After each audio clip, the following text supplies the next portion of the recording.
Hello, everybody. Good evening. Sorry for a slight delay. I was waiting for the latest pool update, presidential pool update, which is quite important for us to discuss today as well. Welcome back. Happy 4th. I hope you had a safe celebration. Hope you're having a great holiday weekend. I'm going to go live today, and then for other 2 days, I'll let you guys be. So we have quite some information to get through. The idea today, as always, to see what is happening from different perspectives and angles. I have over 28 photos and over 30 videos to present today. All are quick, I promise, but that paint a whole picture, and with main intention for you to decide what you want to do, who you want to vote for, or what opinion you want to build for yourself. So, as always, if you have any facts that contradict anything I'm saying, please comment below. If you have feelings to share, please do so, but please don't expect a response, because I'm not a qualified psychiatrist. So let's start with the first one, and we're going to proceed. So we start with something that is not that important because it's BS, and then we proceed with what happened today in Wisconsin, what's going to happen this weekend, and what to look forward to. So first things first, Orban that's a video first. Orban was meeting with Putin today. And as we know, Orban is Hungary's president, but he is very pro-Putin. And currently, Hungary is holding the presidency over European Commission. And so this was their meeting here today. And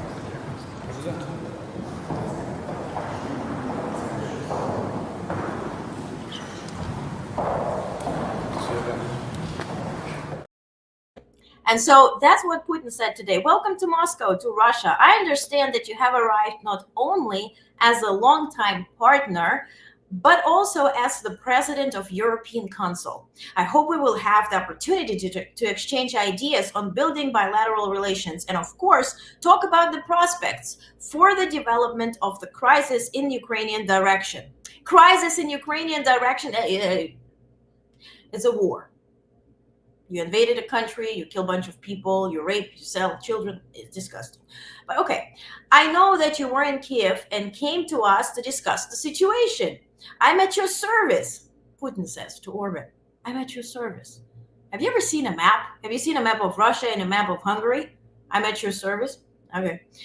You probably know about my speech before the leadership at the Russian Foreign Ministry. It sets out our propositions regarding a possible peaceful settlement. And of course, I'm ready to discuss the nuances with you. I hope that you will acquaint me with your position, the position of European partners, Putin continued. So what is happening here? First and foremost, Orban, same as Putin, we're talking about, first of all, ceasefire. I discussed that a few days back, that it's only going to benefit Russia, allowing them to accumulate power because they're losing. The Kharkiv direction, whatever they tried to do there, they failed. So they need time to just empower themselves or get more resources, get the resources from North Korea, resources from China, resources from Iran. It takes time. So ceasefire only benefits them. Now, Kharkiv offensive was the word I was looking for. Now, so that benefits only them. The other thing that Putin voiced is to resolve the conflict. He would welcome NATO co-signing that it's not going to expand eastward, especially not in Georgia and Ukraine. And he will keep the full occupied regions, right? So now they're occupying a part of Donetsk region, Lugansk region, but they would be keeping full region, meaning getting more territory that they actually want now. So, or occupied now. So all of that is complete BS. What is happening here, and let's look at it from this perspective. Orban is representing in his mind European Commission, which is completely a different, an opposing opinion that European Commission or European Union leaders and allies and countries are sharing. So he is traveling to Putin in order to set the precedent within the European Union to start fighting with each other, to start seeing. Also, he is winning time because as we see in Paris or in France, they had the first round of elections and Le Pen, who is very pro-Putin and I will feature today what she announced to prove my point. She might be winning, and she has very good chances to win and lead France, right? So that will already give Orban a second partner in European Union. So all of those discussions and all of those things like representing officially European Commission, whatever, is complete BS, but it first wins time, and second, may cause any disturbance within the Union. That is their intention here. So I would not, read any more, any detail into it. Whatever he presented was completely BS. And also, I want to remind you about Hungary.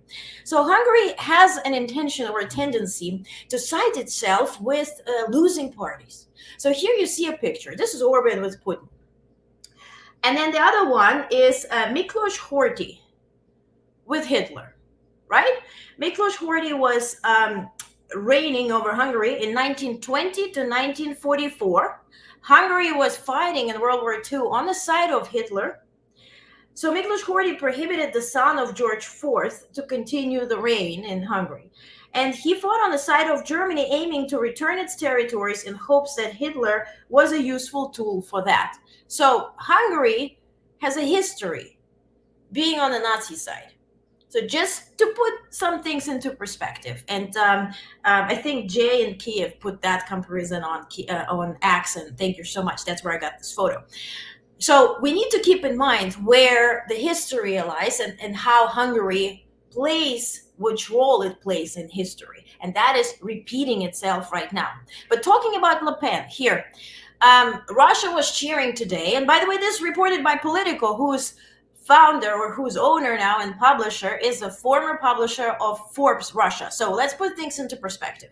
That's why they're highlighting it. It's very pro-Russian.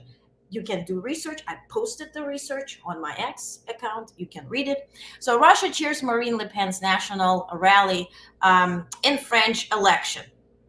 Also, what she has announced today, let me read this out for you. She stated today that as soon as a representative of her political force hits the government, she will prohibit Ukraine from using French long-range weapons for strikes on the Russian territory. So she's very pro-Russian. And again, to my point, when Orban starts the conversation about the peace, blah, blah, blah deal with Putin, he travels there. He allegedly represents the all European Commission and everybody's views. He is winning time because they need that time to wait. What is going to happen in France? What is going to happen in the UK? Right? In the UK, it already happened today. They are welcoming the new PM, Labour Party, for Ukraine views or from Ukraine views. It's actually positive for Ukraine. At least that's where we're guesstimating right now. So in other news, Trump and big hoopla, Trump distanced himself from Project 2025. At least he attempts to. He posted today, I know nothing about Project 2025. I hope, or I have no idea who is behind it. I disagree with some of the things they're saying, and some of the things they're saying are absolutely ridiculous and abysmal.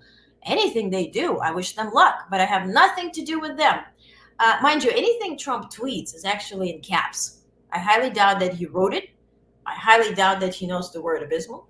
But to your point, or to his point, this is a complete lie. His former administration members or former members of his administration wrote this Project 2025. He is referenced in Project 2025. So let's keep the things straight. The same as he said that he's not recognizing his ex-wife in court, that's the same idea here. I'm going to look at something black and say this is actually gray, so you start doubting yourself, and then I'm going to tell you this is white. Because you already were on the journey of doubting yourself. So please do not distance or do not separate Trump from Project 2025 because they write it. It's written that those are the first 180 days that will be happening, that are described, the first 180 days within the Project 2025 in case he assumes presidency and moves into White House. So that would be the last resort to separate both. Now, Biden headquarters debunked this. They posted right away that the Trump super PAC is running ads promoting Project 2025, calling it Trump's Project 2025. So if Trump's PAC is sponsoring the ads for Project 2025, why would be Trump separate from the Project 2025? It also gives him absolute power. It says that president has absolute power over all branches of government. It also eliminates funding. It also eliminates entire departments that Trump is really against. So why would that be against? Why would he separate himself now? Is to win the what we see as the initial conservative party that does not agree with everything stated there. So that's just a grab for more voices, for more votes. But let's see through it. Okay. So just a reminder, Project 2025, it would end no fault divorce, complete ban on abortions without exceptions, ban contraceptives, additional tax breaks for corporations and the 1%, higher taxes for working class, elimination of unions and worker protections. Why do they, vote for him? I don't know. Elimination, raise the retirement age, cut Social Security, cut Medicare, and Affordable Care Act, raise prescription drug prices, eliminate the Department of Education, use public taxpayer money for private religious schools, teach Christian religions beliefs in public schools, and free and discounted school lunch programs, and civil rights and DEI protections in government, ban African American and gender studies on all levels of education, ban books and curriculum about slavery, ending climate protections, increase Arctic drilling, deregulate big business and the oil industry, promote and expedite capital punishment and marriage equality, condemn single mothers while promoting only traditional families, defund the FBI and Homeland Security, use the military to break up domestic protests, mass deportation of immigrants and incarceration in camps, and birthright citizenship, ban Muslims from entering the country, eliminates federal agencies like FDA, EPA, and OAA, and more. Continue to pack the Supreme Court and lower courts with right wing judges. And you can read all that. Those are the 920 pages. And to quote Taraji P. Henson, look it up. Okay? And before you start talking, no, this is not true, I want you to show me where it is not true in that document. Okay? So another ad was posted, which was praised by MAGA folks, said it's beautiful. Biden's dementia is worsening. He's not fit. Now, let's pay attention to the spelling of dementia. Are they talking about dementia in Spanish? What is it? Can you spell dementia? What is beautiful here, Gunther? What's happening? Another fun guy was actually RFK Jr. So Edward Snowden darkly amusing to watch panicked Dems suddenly searching under the couch cushions for a candidate when Kennedy is literally standing right there. And Kennedy promised, if I get in, I hope you will be willing and ready to serve your country again. Snowden, who is Russian citizen. Your country? Can we define which country? So I don't want to debunk RFK's statement. I just want to know which country. Just specify it. Another fun news, when we talk about Disney, usually we think about fun. But here's Disney Harris. Abigail Disney said, I intend to stop any contributions to the party, Democratic Party, unless and until they replace Biden at the top of the ticket. This is realism, not disrespect. Biden is a good man and has served his country admirably, but the stakes are too high. If Biden does not step down, the Democrats will lose. Thank you, Abigail. I'm not sure, and please correct me or please inform me how much Disney is contributing to the campaign, if that's going to be detrimental or not. But I wanted to share, in order that people don't say, oh my God, you're just pro Biden, you're not sharing anything on the other side. Donors have a voice, same as governors have a voice or electors have a voice, same as the leaders of majority minority parties have a voice. So we have to see it all around. My only question is, if you want to defund the party and you want that party to win, are you hurting yourself? Especially Disney, who has been fighting with MAGA for a very long time. Apparently, Mickey Mouse is turning you gay and Scooby-Doo and all that kind of stuff. So why would you defund the party that actually is fighting for you? That's sort of my question. And I want to share a video of Pete Buttigieg, who was talking about MAGA and what MAGA is doing and the repercussions of this type of politics. So take a look.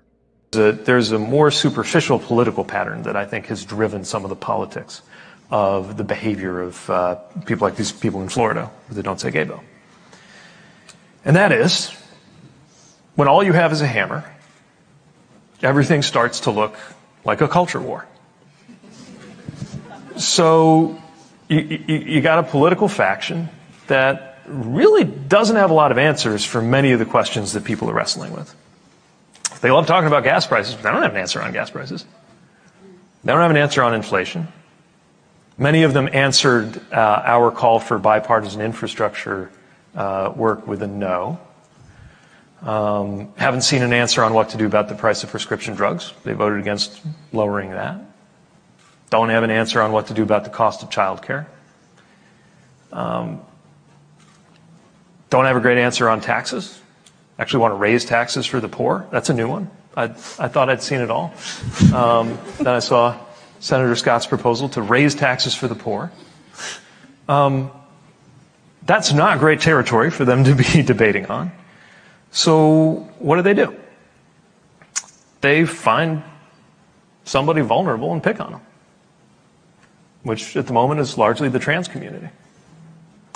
And they find something to talk about which can go between the laughable, like is Donald Duck going to make your kid gay, to the incredibly dark, which is the suggestion that the very presence of someone who is gender nonconforming or trans or gay or lesbian or otherwise different, the very existence of somebody like that is an adult subject, right? That if my kids in, let's say, a first grade classroom were to mention in passing that over the weekend they had a great time going with their dads to the zoo, that they would have somehow, by saying that, uttered something age inappropriate and get us really fired up about that fight. And get us really fired up about that fight. Meanwhile, what are we fighting about? And I think if we just had person-to-person conversation with anybody who is on the right side, left side, MAGA, ultra left, and we just would discuss basic or ask basic questions about, do you want to have security? Do you want to have equality? Do you want to have this and that? There, I think we would have a whole spectrum of answers. And I think there we would really get the full picture of how the country looks like. Right? So take away the MAGA movement, take away Trump, because in 10 years' time, everything will be different. But the decisions that are made today, and especially November 5th, will still stay. So do we want to have a trouble, right? It's like when you know you have some health scare, right? Or something is not feeling right, you avoid going to the doctor until you're really going to ICU. Is that worth it? Is that worth it? Because then in 10 years, we will be hoping for somebody to overturn it, for somebody to fight against the Supreme Court. Will that be even available to us in 10 years' time? Who knows? Probably not. So the decisions do matter. And here's something that an account put today. I already found it really cool. So let's talk about media. Media is on Biden again, on Kamala, on making them fight against each other, and Biden is horrible and all that. And I'll present you some headlines here as well. So here, what this person did, and I think is really cool. So it was a statement: Obama should step aside in 2012 and let Hillary save our country. But if you replace it, it's Biden should step aside in 2024 and let Kamala save our country. Wall Street Journal. This is so interesting because, see, that's my whole point. The game was always there. You're just being bamboozled to be inside that game, to be anxious, to be excited, to be fighting against each other. Because why? Then you tune into the news, then you buy those newspapers, or you have the subscriptions to them nowadays. So just see what role you play and how your adjustment to your behavior can play a huge role in the outcome for everyone. Okay, so some recent headlines here: New York Times today, July 5th, fresh. A defined Biden says, I'm staying in the race. At least, well, they didn't look at the picture they used, but again, at least they're saying the truth, that what he says. Now, CBS is not really saying the truth. President Biden told a group of governors he needs to cut back on meetings and appearances to go past 8 p.m. to get more sleep. Multiple sources tell CBS News at least two donors have called for the president to step aside, and a handful of House Democrats have expressed concern. And here why I was waiting for the latest poll update, presidential poll in Wisconsin, because Biden spoke to the press. And I just want to read it out to you. This is a little snippet from the poll report. And, as it comes to events after 8 p.m., we all saw Biden at 10:15 yesterday. We received his schedules. There are a bunch of stuff after 8 p.m. So whatever nonsense you're trying to spread, ask about the intention. Is the intention the clicks and shares? Is it really worth it? Are you really happy? And here's my question to media. Are you really happy to promote inaction in terms of voting, which means actually giving up your voice to the other party? Or are you happy to promote the other party where it's not the regular Republican? I'm all pro, two parties, working together, fighting against each other. But what MAGA represents, or what Project 2025 represents, it's not really Republican Party. It's some demagogue community that tries to take over. So if you encourage people like yesterday not to vote at all, this was New York Times, I shared it yesterday, or you encourage to vote for the other party by bashing your own party and your own candidate, what are you trying to achieve?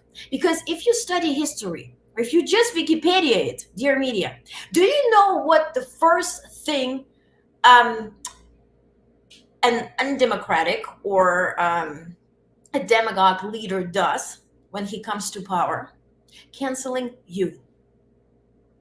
Disabling all the badges to get into the White House and all that. And by the way, I was at the White House yesterday and I spoke to a bunch of reporters from China, from different countries who are very pro Trump. And they told me, I have two resources, and they told me that, look, when we were covering Trump, we could really come into the Oval Office and have a conversation with him. He would come and spend hours in the press briefing room and we could ask him, and it was very accessible. And now the Biden administration is really, scheduled, detached, and really not giving us enough information. Now, if you recall, when Trump won the first presidency, he was caught by surprise. Even Hillary Clinton said that when she called him to congratulate him and acknowledge that she has lost, like any normal candidate would do, he was caught by surprise. He couldn't even answer anything. He was silent. He was speechless. So Trump is dreaming on his ego boosters, right? When he enters a crowd and people asking questions and they suddenly calling him Mr. President and the leader of the free world, of course he wants to talk to you.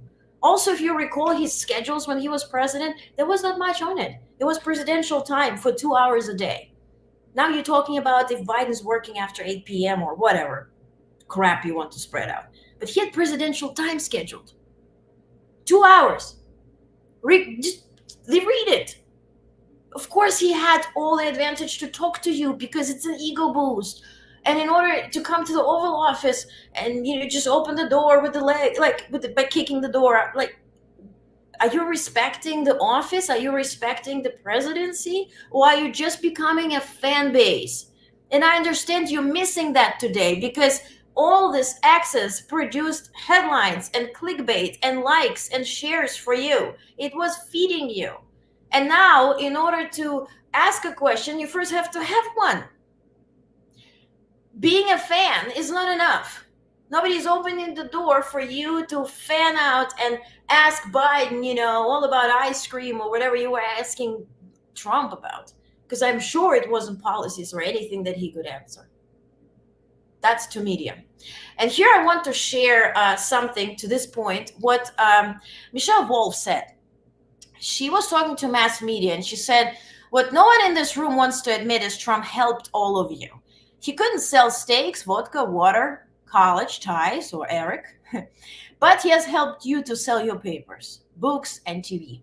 You created this monster, and now you are profiting off of him, and now you are keeping him alive. And with this debate, you made him relevant. You made him on top of things. And now the media is coming into the White House and pressing the White House press secretary 2 weeks in about Biden's cold 2 weeks ago. Meanwhile, you saw him at least 7 times, publicly speaking. You saw him scripted. You saw him unscripted. I'm going to share it now as well. But back to the pool, latest pool report where, the accusation is that governors asked Biden to step down. So here's what the president said. So the president stepped out of his car today, 4:36, and shook hands with a line of police. As the president walked over to the pool, Karine Jean-Pierre said, "What's happening?" "Oh, he's coming over." "I'm completely ruling that out," says Biden, on dropping out of the race. "I did it before. Why he's the best candidate to beat Trump. But that was 4 years ago, Mr. President." "You've been wrong about everything," he responded. So pay attention. Here's the interaction with the media, right? He said, "I did it before." And then the media says, "But that was 4 years ago, Mr. President." And President says, "You've been wrong about everything," he responded. Says he's talked to at least 20 members of Congress. Was asked about Senator Mark Warner, wanting him to step aside, and said he's the only one. Says, "I'm committing now, absolutely, to debate Trump again." We'll send exact quotes as we let. So the exact quotes I'll post on X. So pay attention, subscribe, follow, share, because all that misinformation just has to be debunked. And I'm not pro-Biden or pro-Trump. I'm pro-useful information and factual information. And if somebody says, "I'm going to shoot somebody," well, let's share it. Or if somebody has sexually assaulted somebody or allegedly raped somebody or somebody underage, let's share it. Let's talk about it. Let's not hide it. That's my intention here. So what's next that I want to discuss? Let me look real quick. By the way, if you have questions, just comment. I'd love to address them as well. So now let's come to the 4th of July events coverage yesterday at the White House. One clip went viral. Thank you so much for that. But I want to take you from the beginning till the end. What happened yesterday at the White House? We started around 4:30. This is to those who say Biden is not doing anything after 4. So we also were delayed till 5 something because of the rain and thunder. Very humid, like super hot and humid. You're like swimming in a hot soup of sweat at the White House. But the president, First Lady, Secretary Austin, and his wife, Charlene Austin, stepped out and welcomed everybody to the White House. First was the barbecue for active duty military members and their families. And I'm going to guide you through. So let's watch the first clip. And by the way, first, let's take a look at the atmosphere. How was it all designed? How people were seated? What is that barbecue about? So let's take a look at this clip.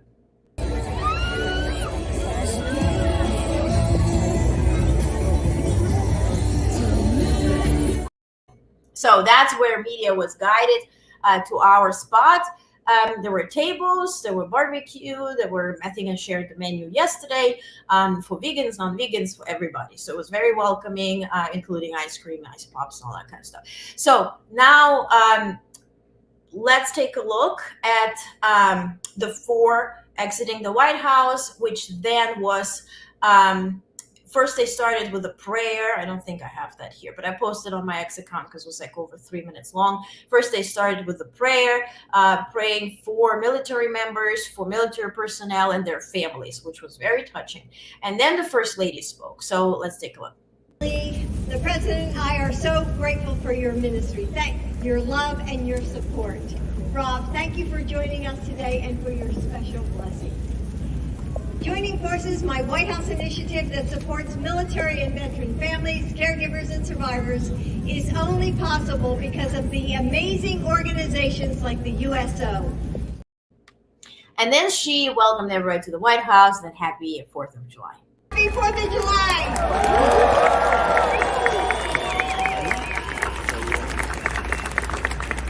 When I was a little girl, a photo of my dad in a uniform always caught my eye when I visited my grandma's house. We didn't really speak about it, but its very placement made it stand out. And as I grew older, I learned the story. At 17 years old, my father decided he wanted to fight in World War II. But he was too young to enlist, and he had to get my grandmom's permission. She was terrified to send her teenage son to war, but ultimately she signed the papers. It was a hard choice, but one they made because they loved each other and our country. And so then she introduced Secretary Austin, our Secretary of Defense. By the way, at this point, it's raining. It's raining, it's pouring. We can't use umbrellas, nor anybody who is on stage speaking. So we just continue to roll with it. So here's some snippets of what Secretary Austin said. Today's firework displays and barbecues, these celebrations and our freedoms, our democracy, are only possible because of your service and sacrifice. Obviously, it was the First Lady. It wasn't Secretary Austin, but that's just a different clip. But you got the point. We're thanking military members, welcoming the families. Now, I hope this is Secretary Austin now. So I know how much our military families do for America. You serve right alongside our troops, and you make huge sacrifices. Good. And then he continued. So we are determined to give you the support that you deserve. Taking care of people is a top priority for the Department of Defense and for me personally. And now I want you to take a look at the crowds that were listening to Secretary Austin. Cutting prices at the commissary.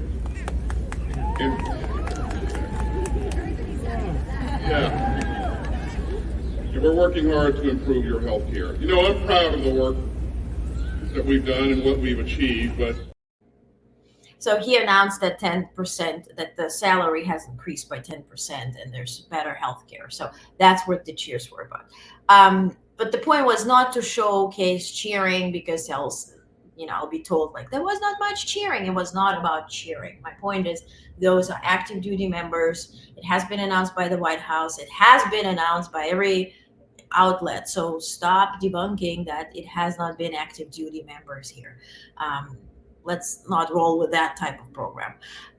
So what the next clip? Secretary Austin introduced Biden. This is 90 seconds here. I want you to listen to the speech, because there have been so many clips of Biden's speech that were fabricated, posted on TikTok, posted on Instagram, posted on X. So I want you to listen to the first 90 seconds. Okay, just 90 seconds, so you can have your own opinion whenever you see any clips that have been adjusted. it is my honor to introduce the President of the United States.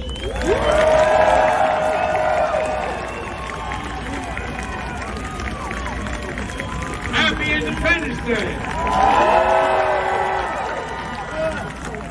At least the rain helped the humidity a little bit. Jill and I, Secretary Austin, Mrs. Austin, were honored. So many of your families are here on this special day. I really mean it. You represent only 1%, not quite 1% of the American population, but you keep 99% of the rest of the population safe. It's you. You're all volunteers to do it. I got in trouble for saying this years and years ago, but I make no apologies for it. We have many obligations as the government, but only one truly sacred obligation. Sacred. To care for those we send into harm's way, and to care for them and their families when they come home, and when they don't, their families. We've got a long way. We're all part of that long chain of patriots that stretches back to our nation's founding, that's given life to the very idea of America. On this day, I think it's important we remember, America is unique in all, every president says this about their country, but we're unique in the world for a lot of reasons, but the one main reason is we're the only nation on earth founded on an idea, not ethnicity, not geography, not anything else, on an idea. The idea is contained in that we hold these truths to be self-evident. And here's another clip, which is 2 minutes, bear with me, because it contains that pause where Biden was hinting on Trump not visiting the cemetery of World War I. I hope everybody's okay, of World War One heroes. And that's where the pause happened, because he wanted to go deeper, but then he decided not to insult Trump. So this clip has been very popular in terms of being modernized and sort of not modernized, but cut together and puzzled together the way the editor intended. So please watch this. Really lived up to it. We've never, ever, ever walked away from it. That's because of you. As your commander-in-chief, along with the Vice President and Secretary of Defense, I want to thank you for your service and your sacrifice. Let me close with this. Last month, Jill and I traveled to Normandy, France to commemorate the 80th anniversary of D-Day. We met with American veterans, some of them about 12 or 14 over 102 years old. Veterans who we toured the battleground, went to the cemeteries, and looked at what was happening. There should be no question about it. All those who served as members of the military were heroes, genuine heroes. Heroes for freedom, democracy, and America. Look, now decades later, we have to look at ourselves and ask the question, will we stand for freedom again? Will we stand for democracy? Will we stand together as Americans? I believe we will and we can. And by the way, you know, I was in that World War I cemetery in France. And the one that one of our colleagues, the former president, didn't want to go be up there. I probably shouldn't even say it anyway. We got to just remember who the hell we are. We're the United States of America. There's nothing beyond, and I mean this from the bottom of my heart, there is nothing beyond our capacity, nothing when we do it together. Not a single thing. We're the only nation in the history of the world that has gone through every crisis and come out stronger than we went into the crisis. Every single time. And by the way, I've been all over the world with you. I've been in and out of battles. Anyway, you're incredible. Understand, you are the finest fighting force in the history of the world. That's not hyperbole. In the history. So, is Biden clumsy? Yes. Is he trying to joke and then loses his thread on a teleprompter? If you've ever worked with a teleprompter that rolls, you understand what's happening. So he tries to make a joke, the teleprompter doesn't stop, or it stops. No offense to teleprompter people, but he loses the thread where he has to start reading again. So that's where he pauses. It really, he did that when he was 40 and 50 and 60. So go back, take a look at it. It's just back then, because of charisma and a beat and energy, he could get away with it. Now it takes time. And so now we notice it. And now, especially when media pays huge attention, he froze. McConnell froze. Now we pay attention. We're like, oh my God, there was a pause. Understand what is happening. Now, to those who say, oh my God, Biden doesn't walk. He's being carried away or carried around. That's where Biden, after his speech in the rain, in the humidity, went on to greet military members.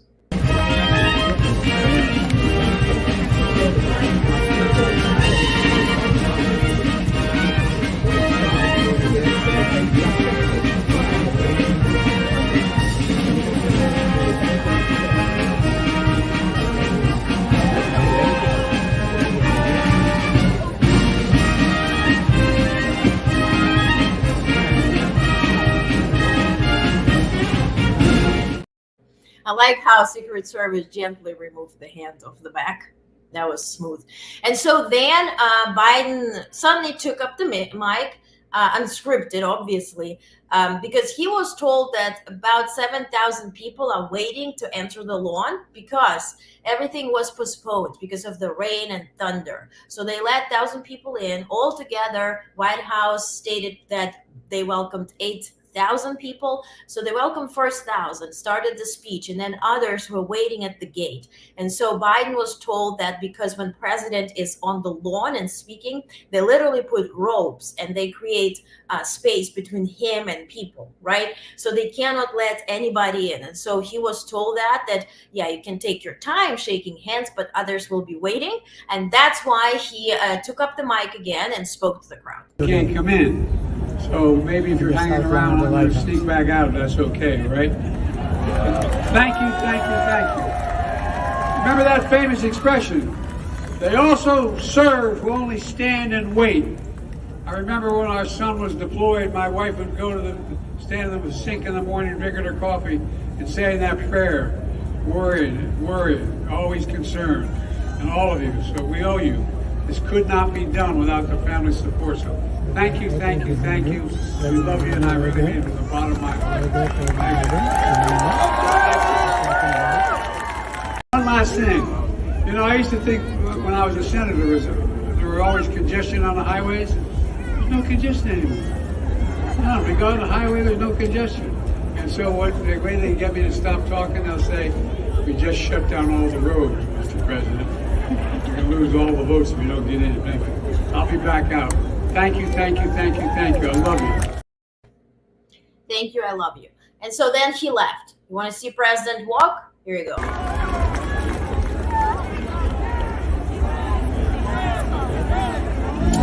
Welcome to the White House. I'll say it again, the 4th of July. Can you all make some noise? Here we go. When you stay too long, now I'm wondering if my love's still strong. Oh, baby, but here I am. Science. By the way, this song is already a joke inside the White House. It's always playing. So we just wait for this song because that's a special. Now let's take at the crowd. Next thing was a concert.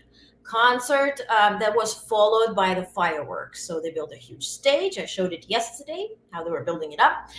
There were several performers, and this is the crowd that was taking, I guess they brought blankets or were given blankets, and they were getting ready to watch the concert and party.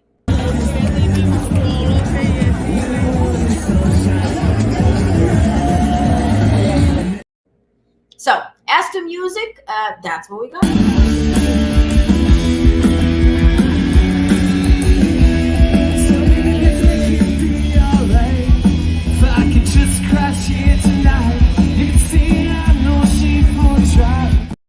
So, again, crowd is getting ready. There were several sets played. First was live music, then DJ from Austin, Texas, then another live music events, then followed by fireworks. I think here's some more.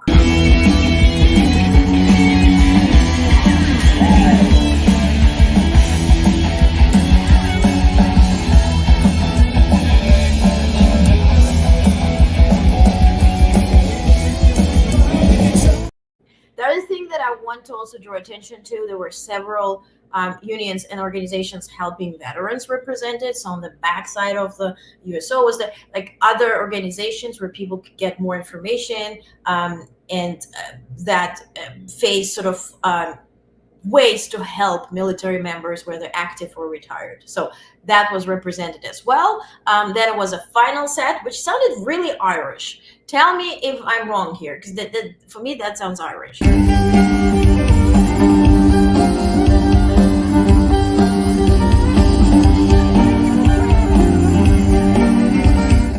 So it's an American Irish thing. Okay, we all loved it, we all enjoyed it, and then the fireworks. Here you go.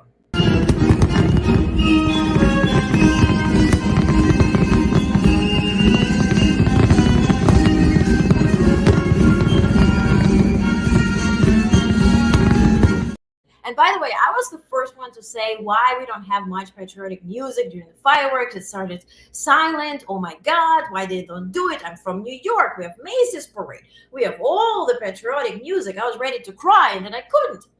Well, if you watched it on television, that's dumb on my part. I didn't do research. When you watched it on television, there were live performances at the Washington Memorial. So the television was showing the fireworks to that patriotic music, and there were all the bands playing there and whatnot. So we couldn't really disturb with our noise at the White House. So we had to go with just play recordings and music that didn't have much to do with the concert that happened right there. So just to that point. And of course, the first family and second family watched the fireworks on the balcony at the White House, Truman balcony. So take a look.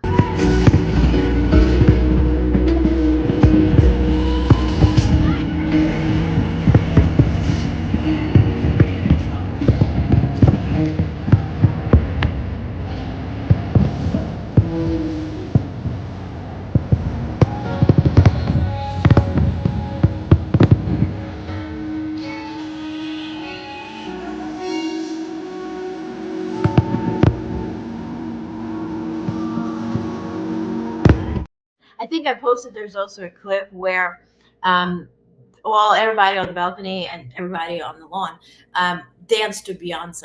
Miss in Texas, and everybody was screaming, "Oh!" It's really fun. Anyway, I don't want to waste your time with that. But here's a clip because there's a lot of rumors. Biden showered with the daughter. Naomi's pissed, and blah, blah. Here's a clip of them yesterday watching the fireworks.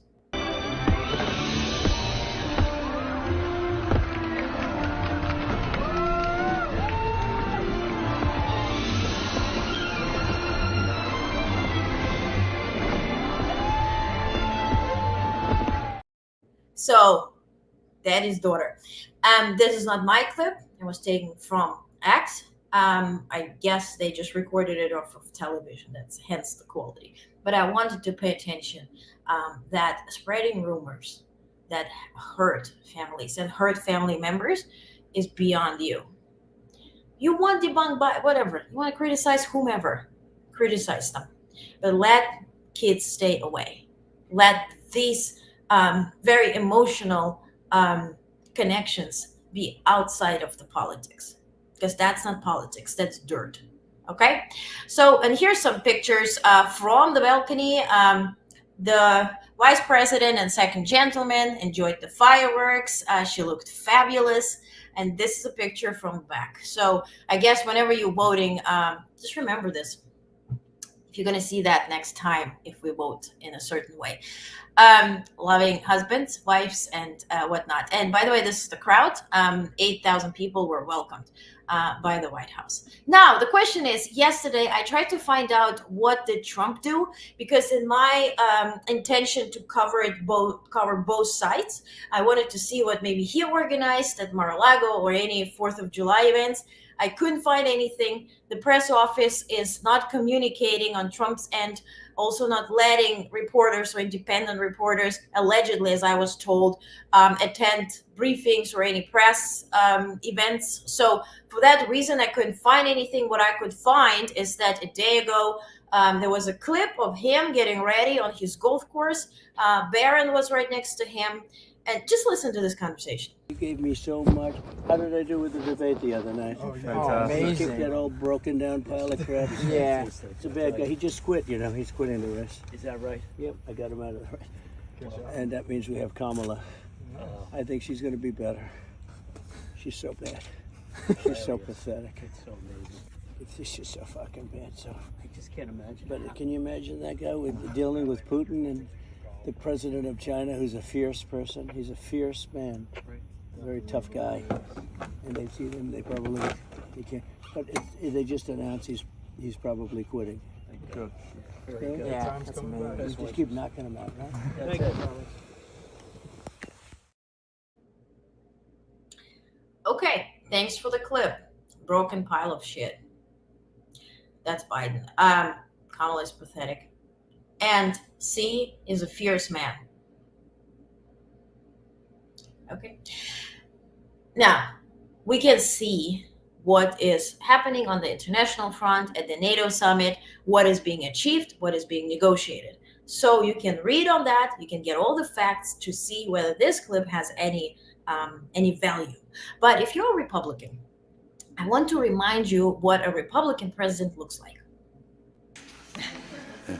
And since this is the last speech that I will give as president, I think it's fitting to leave one final thought, an observation about a country which I love. It was stated best in a letter I received not long ago. A man wrote me and said, "You can go to live in France, but you cannot become a Frenchman. You can go to live in Germany or Turkey or Japan, but you cannot become a German, a Turk, or Japanese. But anyone from any corner of the earth can come to live in America and become an American." Yes, the torch of Lady Liberty symbolizes our freedom and represents our heritage, the compact with our parents, our grandparents, and our ancestors. It is that lady who gives us our great and special place in the world. For it's the great life force of each generation of new Americans that guarantees that America's triumph shall continue unsurpassed into the next century and beyond. America's triumph. Remember that. there were great leaders on both sides. That's why we can't say, and bad leaders on both sides, or inactive or ineffective leaders on both sides. So we can't say that either party is just, that would be fandom, right? Being a fan of Biden, same as being a super fan of Trump, both is wrong. And if you're citing Bible anywhere, you will certainly read there, do not create an icon. Rephrasing. So don't. Those are publicly elected officials who represent you. And so if you choose somebody to represent you in a certain way, yeah, this is your choice as much as mine and everybody else's. Okay? So Biden is today in in Wisconsin.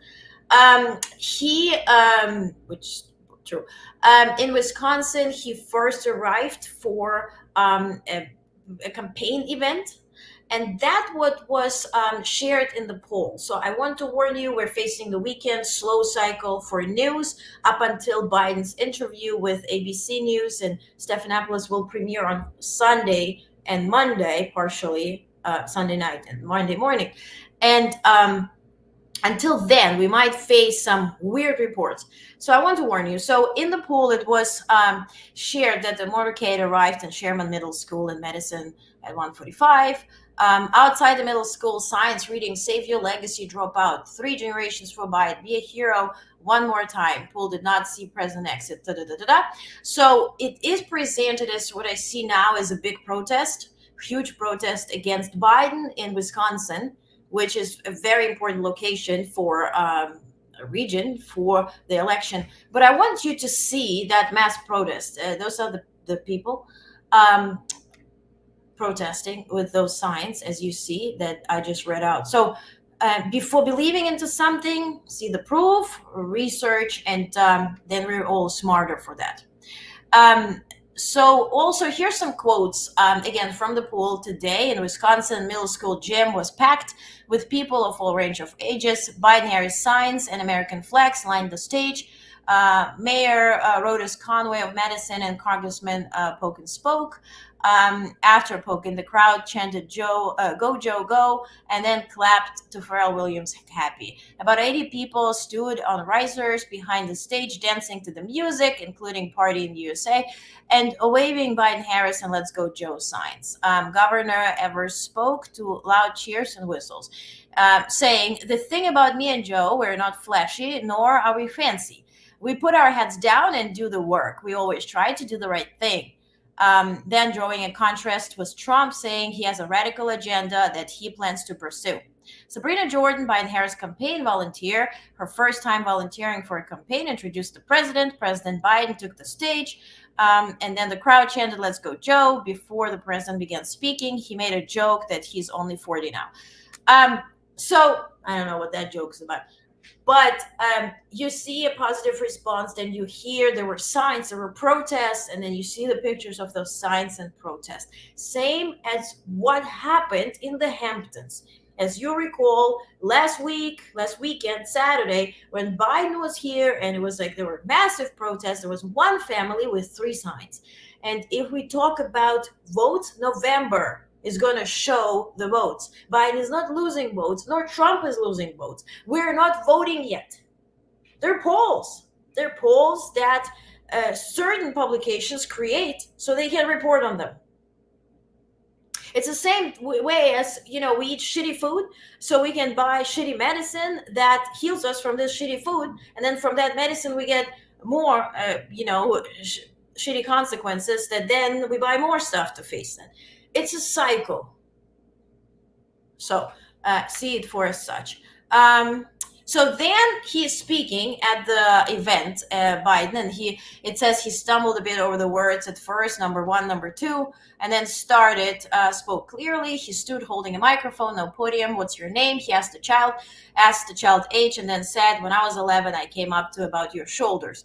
And then he said, I'm about to do an interview with George Stephanopoulos, so I have to head off.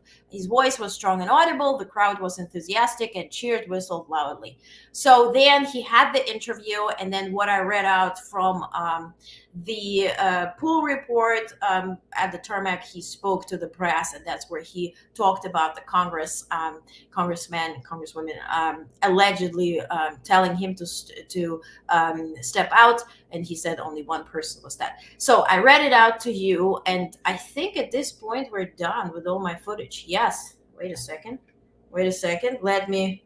Okay. Oh yeah, one thing. So yesterday, President spoke to Netanyahu. When I was going live in front of the Oval Office, that's when the meeting was concluding. So in the meeting was President Biden, was National Security Advisor Sullivan, was also Secretary Blinken and other members of the cabinet, and they spoke to Netanyahu.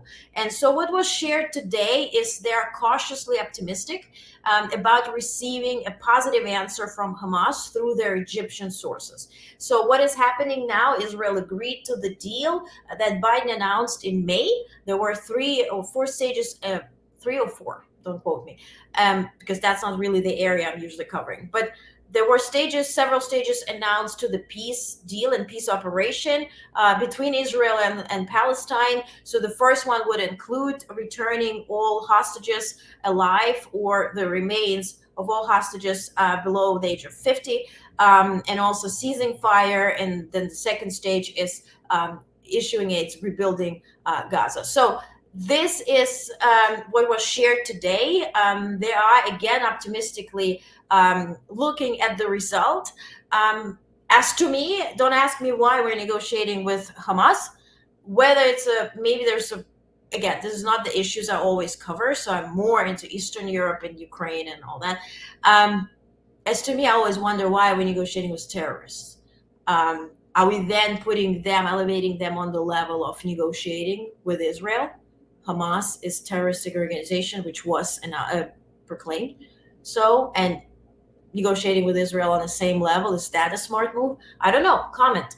If you know more than I do, please, I welcome any information, factual information. I would love to discuss that with you. But they're consciously optimistic that this is moving forward. The next thing, what will happen, the delegation from Israel that deals with national security as much as our U.S. national security cabinet or group, whatever, representatives will be meeting with each other on July 15th in Washington, D.C. And then it is expected, I hear it, I don't have written proof, but I hear it, that Netanyahu will be addressing our Congress and meeting with Biden around July 23rd, 24th. So this is what's happening next on that end. And I'm glad I read it out. So you know. And now last thing, what I want to kind of talk about, just food for thought. We're not going to see each other for 2 days, but food for thought. And this is maybe definitely what the entire international reporters community will come back at me with, and all of that. But I worked for UN and as a diplomat with international relations. My agenda was extended to Middle East a long time ago. That's why I'm not telling you the facts now. I'm not covering that yet. Now. But my thing about the summit, right? Because it's been very much advertised as the biggest event, right? The most important event. 75 years of NATO. Huge, fantastic. And everybody's meeting in Washington, D.C. By the way, if you're in Washington, D.C., you can't even take metro. The stations will be skipped. It's a whole shit show if you live there. I live in New York. Every September when UN is meeting, we're like, oh my God, we're in this survival mode. So good luck. That's what's going to happen next week, starting from the 8th to the 12th. So this is all week. On the 9th, not many meetings. There will be a reception, celebration of 75 years of NATO, followed with meetings on the 9th, 10th, and 11th. Allegedly, that conference with Biden is going to happen on the 10th, on Wednesday. So I will report on that. I will report on NATO, but for what matters to us, especially Americans and especially Ukrainians and those who are for Ukraine, because that's, I see my demographic here. So don't expect me to comment a lot on Indo-Pacific issues unless you want to. So please comment below if you want to do that.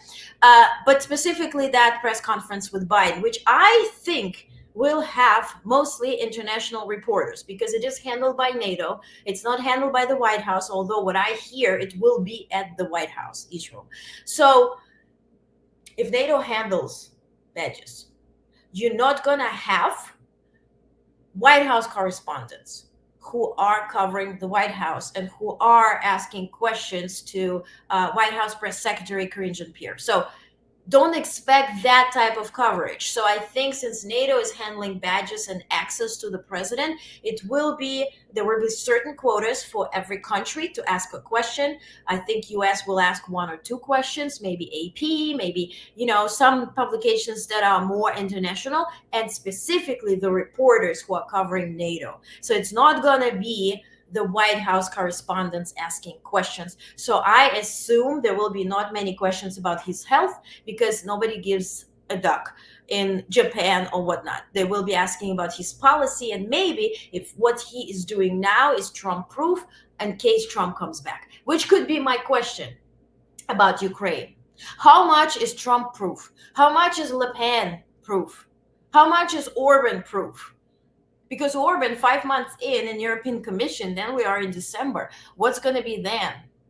And here's my question about NATO, right? And back to that being portrayed as the biggest and most important event. If we go by attendees, right? You have NATO members, you have Indo-Pacific, 3 members attending, you have Azerbaijan, Armenia, you have Ukraine attending. But if we just go by the attendees, then UN summit in September is then even more so important because you have literally everybody there. So why is it important now? They said the main thing on the agenda is Ukraine. So they will be probably announcing that headquarters, the NATO's sort of semi-headquarters in Kiev that will control the aid. That is presumed to be announced. Also that Ukraine can strike further than 100 kilometers into Russia, targeting only military fields and military targets. So that will be announced. More aid, also a schedule of when the aid will come, and more countries committing to be on Ukraine's side. Also in Indo-Pacific, more countries uniting, more countries staying together in case China invades Taiwan. Yes. Now, here's my question. UK Prime Minister already changed. So the new one will be traveling to NATO. And he's pro-Ukraine, pro-NATO. Okay, Labour Party, whatever. I'm not covering UK politics. I'm happy for you if you voted for him, whatnot. Now, Le Pen will most likely beat Macron, because he has only 1/3 of votes now. If that's untrue, please comment below. That's what I read. That's my latest information. Orban and European Union, he can veto things. And also when it comes to NATO, Stoltenberg is stepping down or retiring in October. So there will be new, right? The former PM of Netherlands, Rutte, which there was a picture of Rutte celebrating with Schröder and Merkel and Russians when they were opening the Gazprom pipes and whatnot. Which he says the right thing.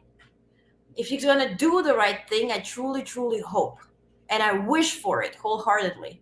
But my point is, you have presidents who will be, or leaders of the countries who will be stepping down or losing the election of very key members. Also in Germany, Scholz's fate is not certain yet at all. So NATO's leader is changing. Everything that is signed, can it be overturned internally?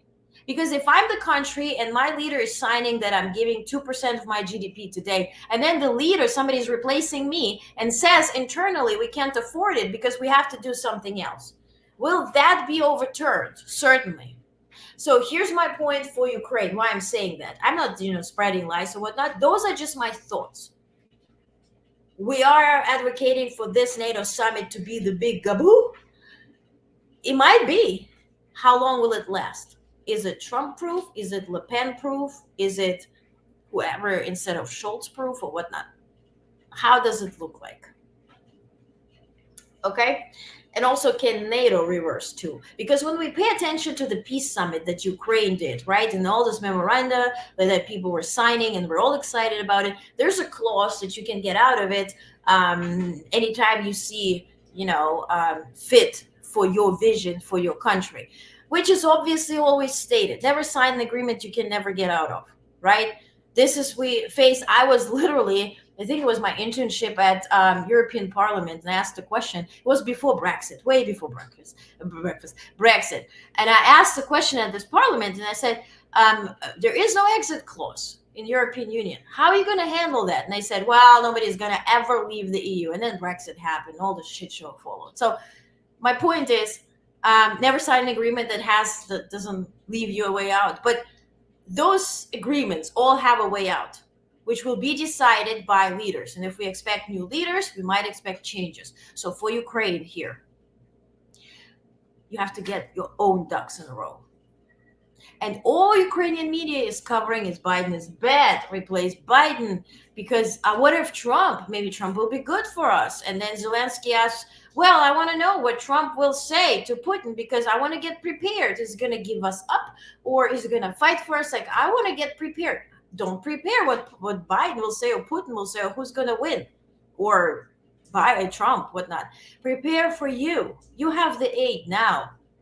You have the issues now. Work on that. It's a sovereign territory, a sovereign country. Can it behave like one, please? And I am from Ukraine. Trust me. So that's just food for thought. Let's be realistic. Let's read resources and let's vote. Okay? Vote for whatever candidate you want. You want Trump? Good. But please analyze. Please read the Project 2025. Please read everything that is promised to you from Biden, from Harris, from Trump, from whoever maybe his VP is or not. By the way, I reported that Flynn was registered to be his VP. I presented sources and links to FEC, and then all of that was deleted. The links were suddenly not working after live stream and whatnot. I don't want to say this is me who played a role. I have very small reach compared to that, but who knows? We'll see. My only thing that I'm missing, and this is to Buttigieg's point, we don't hear solutions from Trump party, and I want to know solutions because he has very good chance of winning. So I want to know what are the solutions. If you're not part of Project 2025, you don't know what it's all about, you don't know who wrote it, then I want to know what your plan is. Can we have it? Stop saying that Joe is the worst president. Okay, what's your plan? How are you going to be the best president? So bravado, ego, fantastic. Reality, not so fantastic. So see what's on the line, especially women. See what's on the line. Do you want to be like for your medical records to be shared? For me, it's scary, honestly. Like, why? You don't want to have choices. Where do you want your girls, your daughters to live? Losing rights, is that right? Is that what we were fighting for? Like, okay. So on this note, I overstayed my welcome. Over 1 hour. Thank you so much for watching. I'll be back on Monday, unless we have breaking news with Biden's interview on Sunday, but I think it will be premiering in the evening, so Monday makes more sense. Also, we can then see the response and then see the comparison and whatnot. Now, what I want to encourage you to do, on Onest Network, onestnetwork.com. It's in my X accounts, in my Facebook, my YouTube account.